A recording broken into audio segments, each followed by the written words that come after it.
भगवान जगन्नाथ की अधूरी मूर्ति पर पूरी भक्ति। बहुत बहुत समय पहले की बात है। एक राजा था, राजा इंद्रम्न। वो दिन रात भगवान विष्णु की भक्ति करते थे। हर सुबह मंदिर में घंटी बजती और राजा फूलों से भगवान को सजाते। एक रात राजा को सपना आया, हे मेरे प्यारे भक्त, मेरे एक खास रूप नीलमाधव की मूर्ति एक गुप्त जगह पर है।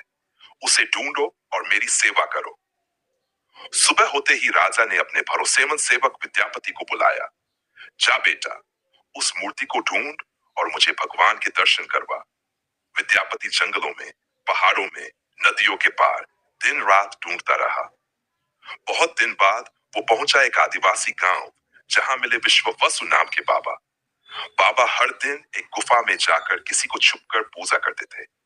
विद्यापति को शक हुआ, पर बाबा ने किसी को नहीं बताया। फिर विद्यापति ने बाबा की बेटी से शादी कर ली। धीरे धीरे विश्वास जीता। एक दिन बोला, बाबा, क्या मैं भी तुम्हारे भगवान के दर्शन कर सकता हूँ?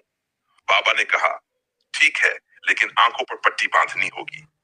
विद्यापति मान गया, लेकिन वो चालाकी से रास्ते में सरसों के दाने गिराता गया, ताकि बाद में राजा को रास्ता दिखा सके।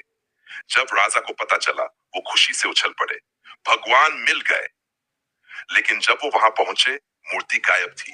राजा बहुत रोए, सचमुच आंखों से आंसू बहने लगे। फिर एक रात समंदर की लहरों में एक चमकती हुई लकड़ी बहकर आई। वो साधारण नहीं थी। उसी वक्त एक बुजुर्ग कारीगर आया और बोला, मैं भगवान की मूर्तियां बना सकता हूं, लेकिन मुझे एकांत चाहिए। यीशु दिन तक कोई दरवाजा नहीं खोलेगा। राजा मान गया। दिन बीते, पर अंदर से कोई आवाज नहीं आई। रानी घबरा गई, कहीं कारीगर को कुछ हो तो नहीं गया। और उन्होंने दरवाजा खुलवा दिया, और तीन मूर्तियां पर अधूरी। भगवान जगन्नाथ, उनके भाई बलभद्र और बहन सुभद्रा, बिना हाथ पैर के अधूरी सी। और रानी बहुत दुखी हुए, हमने मूर्ति अधूरी कर दी। तभी आकाश से एक दिव्य आवाज आई, हे भक्त, ये रूप अधूरा नहीं है, ये मेरा सच्चा रूप है। भक्ति में रूप नहीं, भावना देखी जाती है। उस दिन से पुरी में जगन्नाथ मंदिर बना। हर साल रथ यात्रा होती है, जब लाखों लोग भगवान को खींचकर सड़कों पर लाते हैं, जैसे कोई माँ अपने बच्चे को गोदी में ले जा रही हो।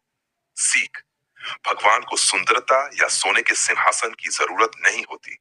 उन्हें चाहिए एक सच्चा दिल और प्रेम से भरी पूजा।